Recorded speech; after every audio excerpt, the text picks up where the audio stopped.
The New York Islanders fall 3-0 to the Dallas Stars tonight in their first game on the road. And it's kind of an odd game. It's a hard one to describe. I'm not really too upset by it. I know a lot of people are.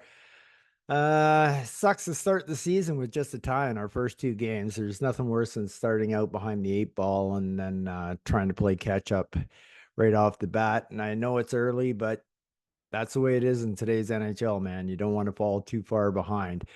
I'm not really blaming the team too much. It's early in the season. I'm still liking what I see out of them, but it's an important road trip here, and it's a tough one.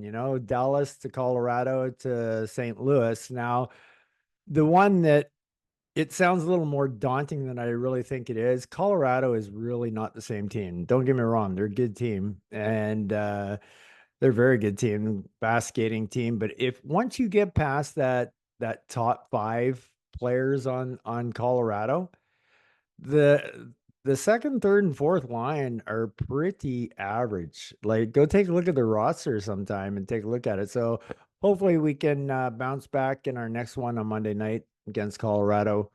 I know I'm hopeful for sure.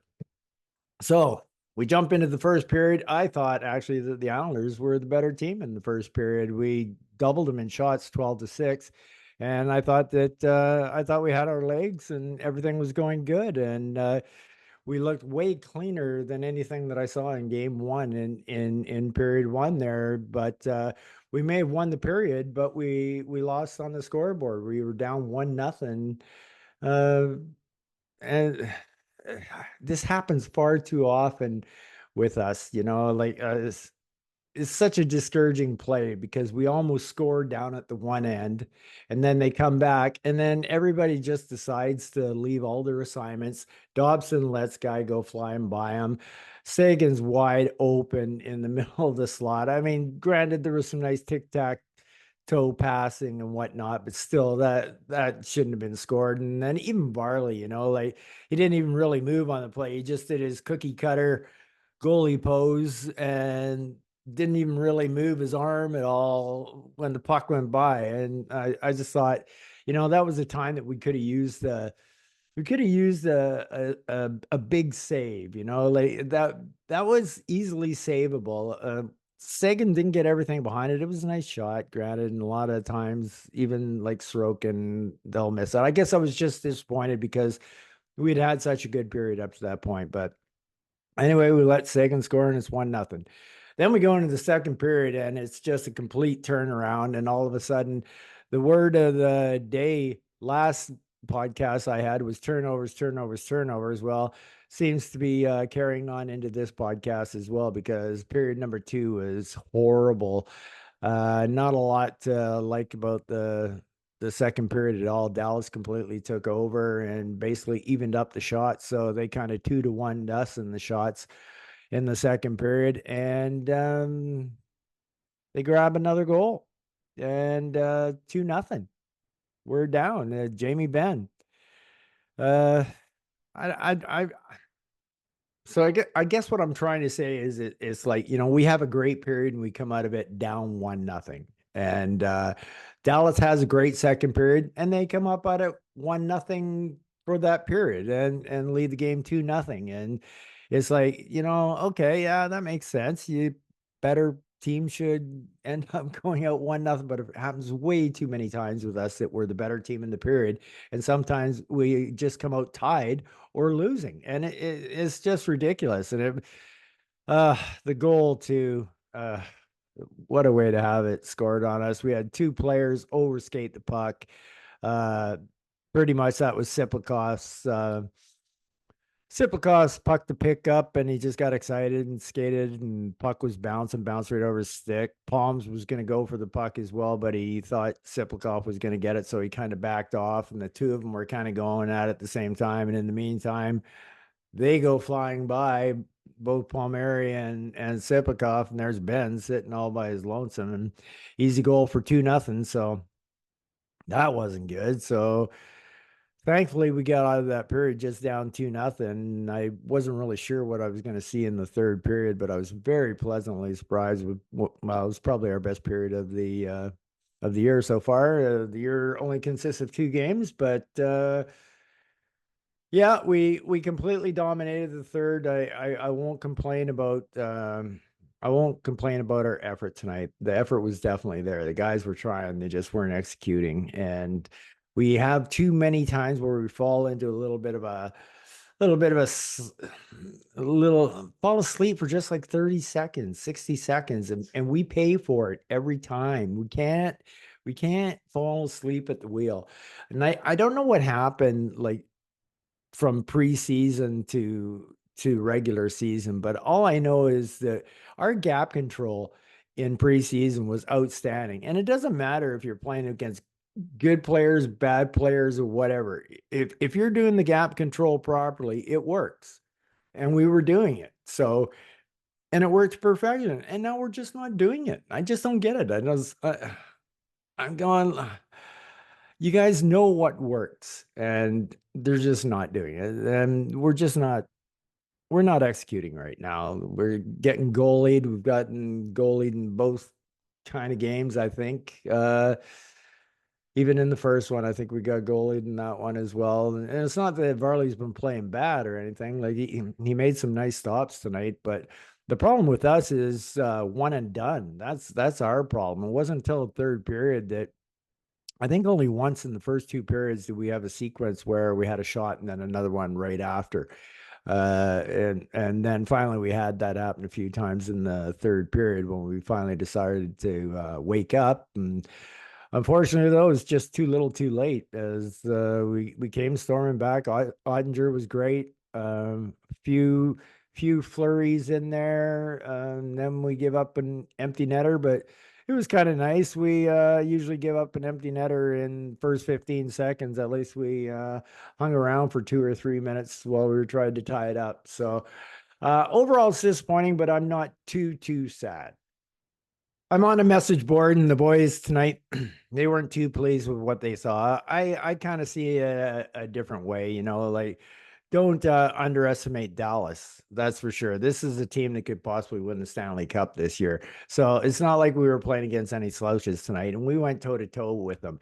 The thing that surprised me was most how fast we were. We can skate with the Dallas Stars, no problem.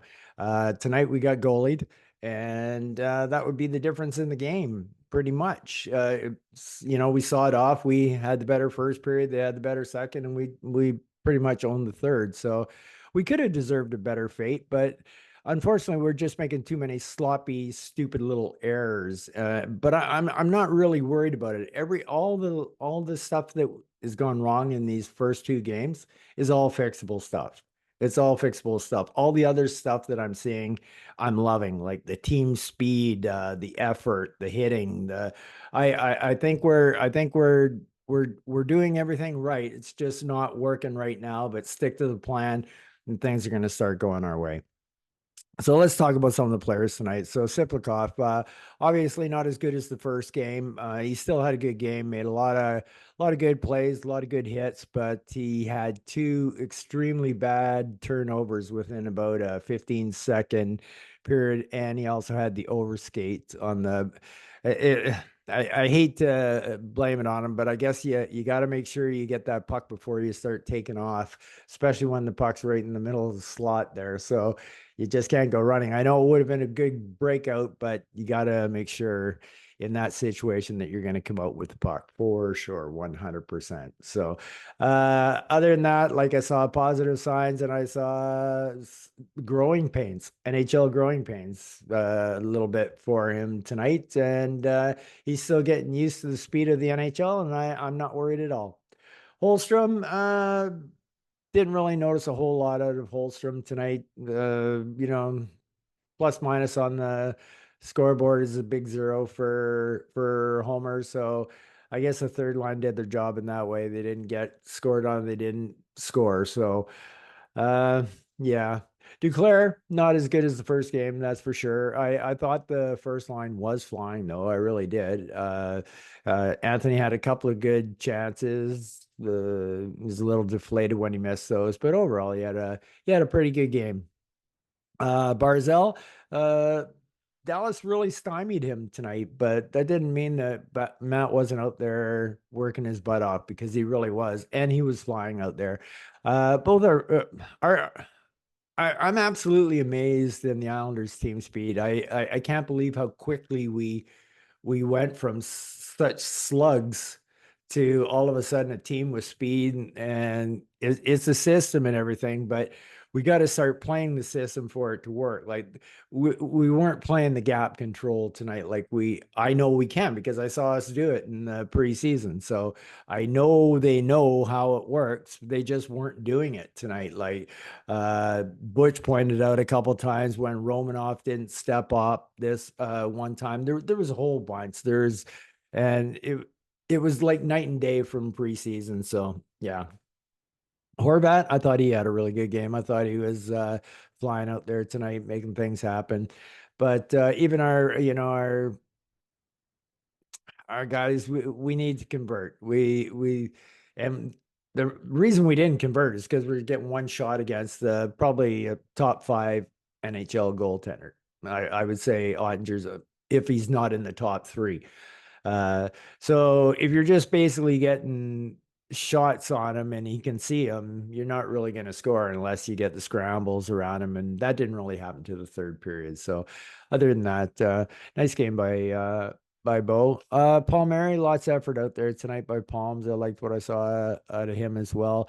The second line, I think was our best line tonight, at least in the first two periods for sure.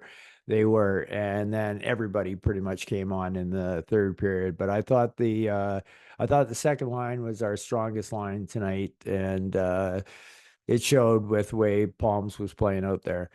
Wally, 10 minutes of play, uh, two shots on net, plus minus even. What more do you want out of fourth line? I know some people were talking on the message board. They still think they can improve it. We got lots of other different options that we can go with. But you know what? If our fourth line is negative or even, and he's getting a couple of shots, I'm fine with that. I really am. Anders Lee, he had a pretty good game. Uh, I think our third line is where it seems to be a little weaker. They're not weak. They're not a weak third line. It's just they're slow third line, that's for sure. You can see, but I gotta say, even though they're slow players, they're playing an up tempo speed. So I'll give them that. Let's see. Brock, saw a couple times out there. He was just flying tonight. It looked by the third period that Brock just finally decided to show up for the season. So if he plays like he did in the third period, Brock's going to be fine. There was one time out there, he went swooping by, and I would like to had that stat tracker and see what speed he was going, because he was just a blur. Uh, McLean, same can be said for McLean that can be said for Wallstrom. McLean gets a couple extra minutes because of the penalty killing, which, yeah, let's talk about our penalty killing. 0 for 2 tonight. Hey, we raised our penalty kill 50 percentage points tonight. We're now a whopping 50% as we went over 2 or 2 for 2 tonight in the kill. So, and they were good kills. It wasn't like we were hanging on by our teeth to get the kills. So that was good. But unfortunately, I think well, one of them for sure. Can't remember who was yet. No, because we only had one power play. So they scored shortly after. So that kind of sucked. But that wasn't the PK's fault, that's for sure. Pajot, I'll put him in. Yeah, third line was average tonight. They were average. Nothing really good to say about them. Nothing really bad to say about them. So, yeah, that's about what I got to say for the third line. And Zeker, same thing could be said for him on the fourth line. So let's hope that Maybe we can get some contributions from the third and fourth lines would be nice, and that probably means we won't get shut out as much if we get that contributions for sure. Mike Riley, I thought he had he stood out to me in the first couple of periods a lot more than he did in the first game, and then he just had some he had some woes in his back end to say the least. Adam Pelech, another solid game, a Pelech kind of game, so played well. Same with Pollock.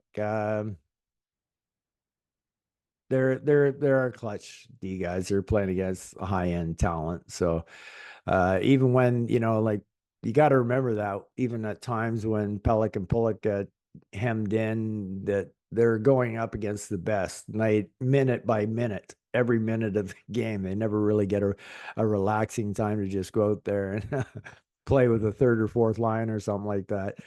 Let's see. Dobson. Oof.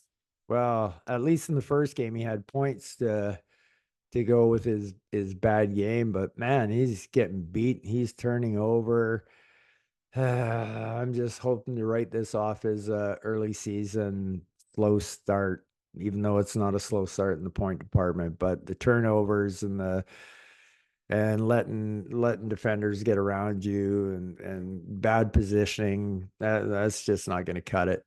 Scott Mayfield, I thought was good. Yeah, Scott does what Scott does, and he does it well. And it's not exciting. It's not something you really notice, but that's the beauty of it. Is when you don't really notice Scott is when he's playing his best. Romanoff was really active tonight in the hit department, so I like to see that. And he was mucking her up pretty good. As for Varley, he had an okay game. I guess you can't really fault him on either goal. Like I said, I thought that first one, like you see the great goal glove handed saves. Like I said, Varley was just like this and didn't even move when the puck went. So it's like, I prefer the goaltenders when they kept the gloves down and came up with the and actually caught a puck. So yeah, it wasn't bad from Varley. He didn't really have a whole lot of action. There was I put in five shots that were of the high difficulty range, and he was up to the task for those. So overall, it was a good game. I'm getting anxious and wanting to look forward to seeing Soroki back into the net because I'm hoping for big things out of him. Can't blame Varley too much tonight. 923 save percentage, so only let up 2 goals. Can't blame goaltending when you don't score. So that's pretty much it. Anyway, I'm not as down as at least my message board was tonight about what I saw out there tonight was okay, we got a crappy schedule to start the season. We really blew it by not winning our home opener. Like if we had won our home opener, we wouldn't even be sweating right now. We'd be 1-1, right? And like I said, I don't see Colorado as the same big threat as they always were in the last few years. They're beatable now, and St. Louis is beatable too. So like I see no reason why we couldn't come out of this with a couple of wins and go home 500. So I'm not panicking yet, that's for sure. It's a bit of a tough schedule. No big deal. You got to play these games anyway, so everybody's got to play them at some time. Just don't want to fall too far into that hole, that's for sure. So that's about all I got for this one. You guys take care and peace out.